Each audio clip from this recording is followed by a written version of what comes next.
চলো তোমাদের সাথে আজ শেয়ার করব সয়াবিনের পকোড়া। প্রথমে আমি মিক্সিতে করে নিয়েছিলাম আদা, রসুন, পেঁয়াজ আর লঙ্কার পেস্ট। তারপরে একটা পাত্রে তেল নিলাম, জিরের গুঁড়ো, ধনের গুঁড়ো, হলুদ গুঁড়ো, লঙ্কার গুঁড়ো, অল্প একটু গরম মশলা আর একটুখানি মিট মশলা দিয়েছিলাম। তার মধ্যে এই মশলাটা দিয়ে দিলাম আর দিয়েছিলাম টক দই আর অল্প সামান্য বেসন আর একটুখানি গোলমরিচের গুঁড়োও দিয়েছিলাম।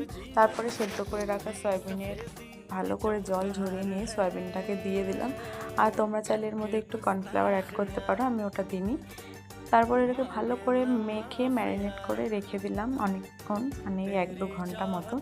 তারপরে কড়াইতে তেল দিয়ে তেল গরম হওয়ার সাথে সাথে এক এক করে সয়াবিনগুলোকে ছেড়ে দিলাম। তারপরে এরকম লাল লাল করে ভেজে নিলাম আর তার মধ্যে একটুখানি জলজিরা দিয়ে দিলাম। তোমরা এর সাথে সস কিংবা ধনেপাতার চাটনি দিয়েও খেতে পারো।